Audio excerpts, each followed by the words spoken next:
बच्चों आज का हमारा टॉपिक है बोर्स एटॉमिक मॉडल, जो कि प्लैंक क्वांटम थ्योरी पर बेस्ड है। और ये जो मॉडल है बोर का, वो 1 इलेक्ट्रॉन स्पीसीज़ के लिए एप्लीकेबल है। बच्चों ये जो मॉडल है वो 1 इलेक्ट्रॉन स्पीसीज़ के लिए एप्लीकेबल है, यानी हाइड्रोजन और hydrogen like species. Hydrogen like species में helium plus, lithium 2 plus, beryllium 3 plus जैसी स्पीसीज़ आएंगी बच्चों, जिनमें एक ही इलेक्ट्रॉन प्रेजेंट होगा। अब हम बोर्स मॉडल ऑफ एटम के कुछ पोस्टुलेट्स देखते हैं बच्चों। An atom consists of a small heavily positive charged nucleus in the center around which electron revolve in certain fixed orbits, जो कि सर्कुलर होते हैं बच्चों।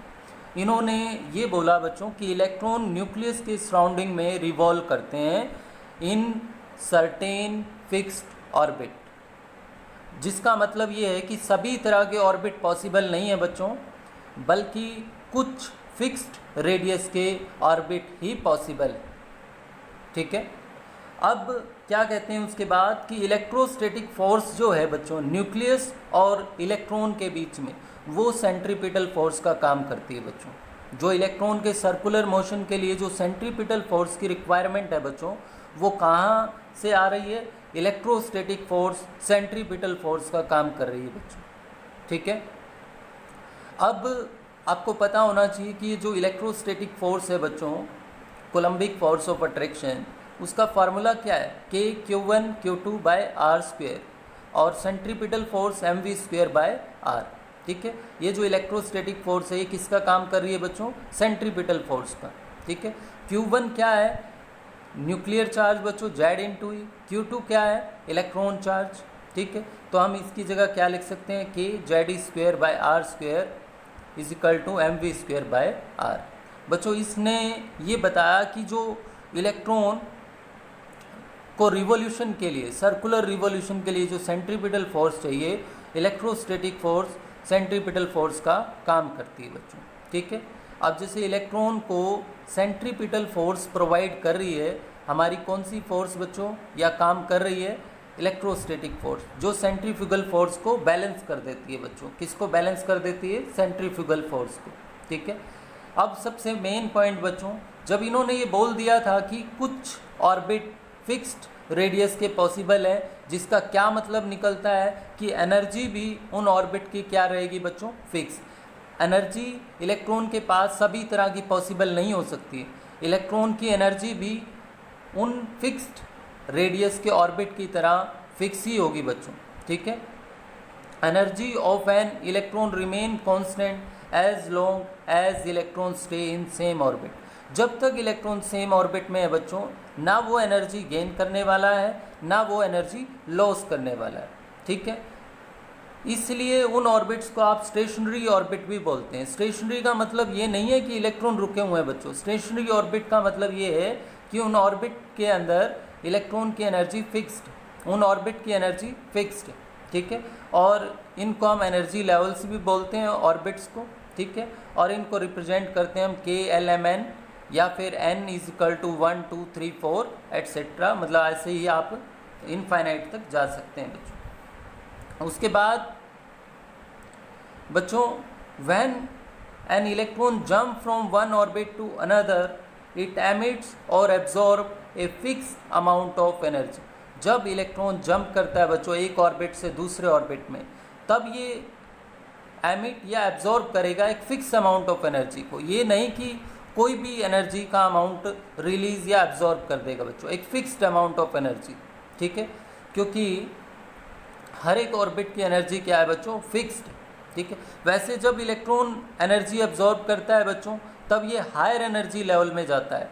ठीक है, और जब ये एनर्जी रिलीज करता है तो ये लोअर एनर्जी लेवल पे जाता है। ठीक है, जब इलेक्ट्रॉन अपनी लोवेस्ट पॉसिबल एनर्जी स्टेट में होता है, ऑर्बिट में होता है, तो उसे बोलते हैं बच्चों उसकी ग्राउंड स्टेट। उसे क्या बोलते हैं आप? उसकी ग्राउंड स्टेट। और जब ये वहाँ से एनर्जी एब्जॉर्ब करके हायर एनर्जी लेवल में जाता है तो उसे आप बोलते हैं एक्साइटेड स्टेट।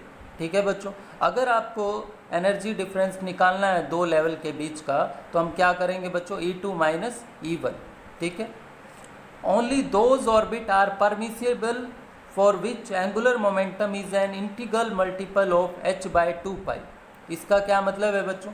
देखो बच्चों, जब इन्होंने ये कहा कि फिक्स्ड रेडियस के ऑर्बिट ही पॉसिबल हैं, तो इसका मतलब वेलोसिटी भी जो है फिक्स्ड हो जाएगी और एनर्जी तो फिक्स्ड होगी। तो इस हिसाब से देखो बच्चों, जब मास फिक्स्ड है, वेलोसिटी फिक्स्ड है, रेडियस फिक्स्ड है, तो क्या इनकी जो एंगुलर मोमेंटम है वो सभी तरह की पॉसिबल वैल्यू तो नहीं होंगी, उसकी भी कुछ फिक्स वैल्यू होंगी और वो हमेशा इंटीग्रल मल्टीपल होगी किसकी बच्चों, h/2π की। ठीक है, h/2π। n क्या है, प्रिंसिपल क्वांटम नंबर, जिसको हम आगे पढ़ेंगे बच्चों। वैसे n की वैल्यू 1 2 3 4 से लेके बच्चों इनफाइनाइट तक हो सकती है। ठीक है, हम अब इसके बाद आगे देखते हैं बच्चों कि कुछ इसकी जो एप्लीकेशंस हैं, जो फार्मूलेज हैं जिससे हम वेलोसिटी, रेडियस, बोर ऑर्बिट की निकाल सकते हैं, एनर्जी निकाल सकते हैं, वो हम आगे देखते हैं इसके बाद। Applications of bore atomic model बच्चों, सबसे पहले रेडियस ऑफ बोर ऑर्बिट, जैसे बच्चों वो फार्मूला क्या है, n²h² बाय में 4π² m/kz²। अब अगर आप ये सोच रहे हैं कि ये फार्मूला कहाँ से आया बच्चों, तो अभी आपने ये देखा था बच्चों कि अपने पास एक फार्मूला था kze²/r² mv²/r। ठीक है, ये जो अपनी इलेक्ट्रोस्टैटिक फोर्स थी वो सेंट्रीपिटल फोर्स का काम कर रही थी। और एक फार्मूला हमारे पास आया कि जो इनकी एंगुलर मोमेंटम है वो क्या होती है, h/2π का इंटीग्रल मल्टीपल। देखो बच्चों, अगर आपको रेडियस निकालना है, जैसे देखो अगर आप यहाँ r से r एक कैंसिल, ठीक है, अगर आपको रेडियस की वैल्यू निकालनी है बच्चों, यहाँ से वेलोसिटी की वैल्यू निकालो इस फार्मूले से। वेलोसिटी की वैल्यू क्या आ जाएगी, n/2πmr। ठीक है, इस वैल्यू को उठा के आप, वेलोसिटी की वैल्यू को उठा के आप यहाँ पे रख दो बच्चों। ठीक है, और आपको यहाँ से r की वैल्यू मिलेगी बच्चों। एक r तो कैंसिल हो चुका है, और r के लिए अगर आप इसे सॉल्व करेंगे वेलोसिटी की फार्मूला, वेलोसिटी का फार्मूला इसमें रखने के बाद बच्चों, तो आपके पास ये फार्मूला आ जाएगा, r n²h²/4π² m/kz²। ठीक है बच्चों, और ये देखो n कांस्टेंट है बच्चों, h प्लैंक कांस्टेंट है, n जो है ऑर्बिट का नंबर बच्चों। ठीक है, n जो है बच्चों कांस्टेंट नहीं, n तो आपको जिस भी ऑर्बिट की अगर रेडियस निकालनी है आप n की वैल्यू रख सकते हैं बच्चों। h constant, pi constant, m mass of electron constant बच्चों, k कांस्टेंट। ठीक है बच्चों, e charge of electron constant, z तो बच्चों वो होगा एटॉमिक नंबर कि आपने कौन सा हाइड्रोजन एटम को लिया है, तो Z1, हीलियम प्लस को लिया है Z2। तो यानी कि n और z को आप वेरी कर सकते हैं बच्चों। ठीक है, लेकिन बाकी जो क्वांटिटीज़ हैं वो क्या है, कांस्टेंट। अगर आप सभी वैल्यूज़ कांस्टेंट को रख देंगे तो आपके पास एक फार्मूला आएगा कि रेडियस ऑफ nth ऑर्बिट क्या होगा, 0.529 × n²/z एंगस्ट्रॉम। ठीक है, अब इससे क्या पता चलता है कि जब n की वैल्यू बढ़ेगी तो रेडियस ऑर्बिट की क्या होगी बच्चों, बढ़ेगी, और z की वैल्यू बढ़ेगी तो रेडियस ऑर्बिट की क्या होगी बच्चों, घटेगी। वो तो सीधी सी बात है बच्चों, अगर z प्रोटॉन का नंबर बढ़ेगा तो इलेक्ट्रॉन को स्ट्रॉन्गली अट्रैक्ट करेगा और रेडियस छोटी हो जाएगी बच्चों। ठीक है, और जितना न्यूक्लियस से दूर जाओगे ऑर्बिट का साइज़ बड़ा होता जाएगा बच्चों। ठीक है, रेडियस उसकी बढ़ती जाएगी। Velocity of an electron in Bohr orbit, उसका फार्मूला क्या है बच्चों, 2πkz²/nh।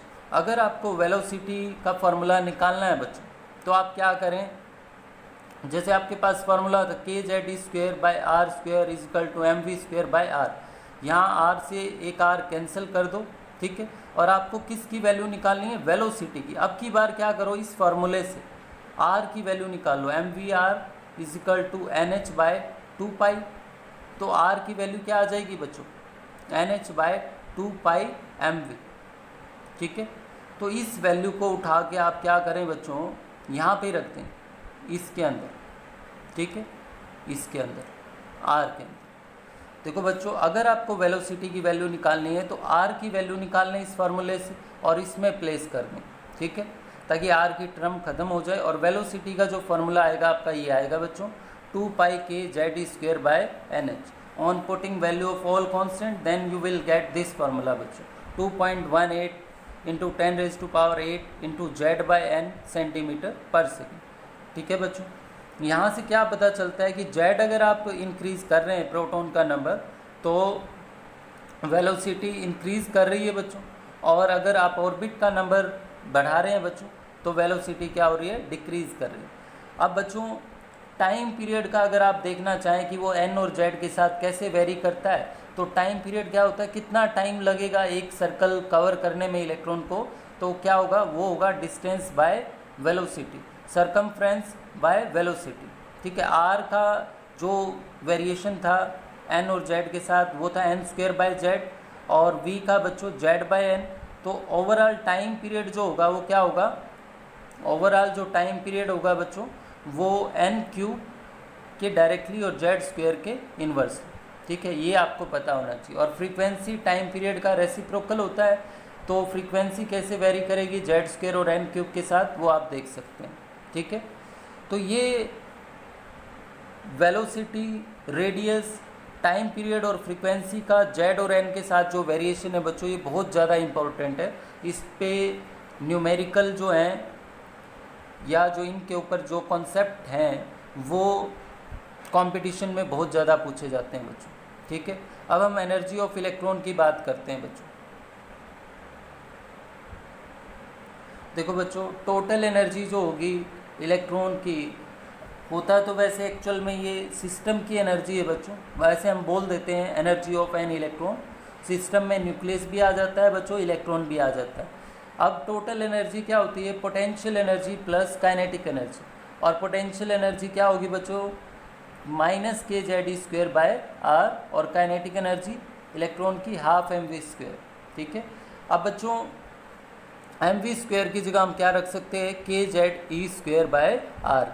अब बच्चों आप ये कहोगे ये कहाँ से आया, तो देखो बच्चों अपने पास एक फार्मूला है अभी, M V square by R is equal to K Z E square by R square. तो आर से आर कैंसिल बच्चों। ठीक है, तो एम वी स्क्वायर की वैल्यू क्या आती है, K Z E square by R, ये हम यहाँ रख सकते हैं। ठीक है, तो जो टोटल एनर्जी आई है बच्चों वो है माइनस के जेड ई स्क्वायर बाय 2r। ये क्या है बच्चों, ये अगर आप गौर से देखें तो पोटेंशियल एनर्जी का हाफ है। ठीक है, ये पोटेंशियल एनर्जी थी, ये टोटल एनर्जी। ठीक है, और अगर आप इसको सोल्व करेंगे आगे फर्दर तो आपके पास क्या फार्मूला बनेगा, 2 पाई स्क्वायर जेड स्क्वायर ई की 4 एम के एन स्क्वायर एच स्क्वायर। ठीक है, सभी कॉन्स्टेंट्स की वैल्यू अगर आप रख देते हैं बच्चों इसमें, ये रिलेशन आपको ज़रूर याद रहे, सबसे इंपॉर्टेंट बच्चों। टोटल एनर्जी पोटेंशियल एनर्जी का हाफ है, और काइनेटिक एनर्जी के मैग्नीट्यूड के बराबर है, लेकिन साइन अपोजिट है बच्चों। काइनेटिक एनर्जी नेगेटिव नहीं हो सकती है। ठीक है, total energy minus of kinetic energy. ठीक है, ये आपको बहुत ज़्यादा इंपॉर्टेंट है, इसका आपको पता हो कि टोटल एनर्जी जो है सिस्टम की वो पोटेंशियल एनर्जी बाय 2 और काइनेटिक एनर्जी के मैग्नीट्यूड के बराबर है, बट साइन अपोजिट है बच्चों। ठीक है, अब यहाँ पे देखो बच्चों इसके अंदर कि अगर हम जैसे ये अपने पास एक फार्मूला आया था के जेड स्क्वायर बाय 2r, और r की वैल्यू अगर हम यहाँ प्लेस कर दें बच्चों तो हम ये फार्मूला गेट करेंगे। ठीक है, सभी कांस्टेंट की वैल्यू रखने पे हमारे को टोटल एनर्जी का जेड और एन के साथ वेरिएशन पता चलेगा बच्चों यहाँ पे। ठीक है, जेड आपको ध्यान रखना है, भाई हीलियम प्लस है तो 2 हो जाएगा बच्चों, लिथियम 2 प्लस है तो 3 हो जाएगा, हाइड्रोजन है तो जेड 1 हो जाएगा बच्चों। ठीक है, एन ऑर्बिट का नंबर है, तो total energy minus 13.6 Z square by n square electron volt per atom बच्चों, और जूल पर एटम कर सकते हैं। अगर आप इसे जूल में चेंज करेंगे तो आपकी वैल्यू कितनी हो जाएगी, माइनस 21.8 इंटू 10⁻⁻90। ठीक है, अलग अलग यूनिट में आप इसे चेंज कर सकते हैं बच्चों। ठीक है, ये किलो कैलोरी पर मोल है, ये किलो जूल पर मोल है बच्चों, ये आर्ग पर एटम है, तो आपको डिफरेंट फार्मूलाज पता होने चाहिए। ये टॉपिक काफ़ी इम्पोर्टेंट है बच्चों, इसको आप अच्छे से तैयार करें। इसके बाद हम नेक्स्ट इसकी न्यूमेरिकल एप्लीकेशन देखेंगे बच्चों।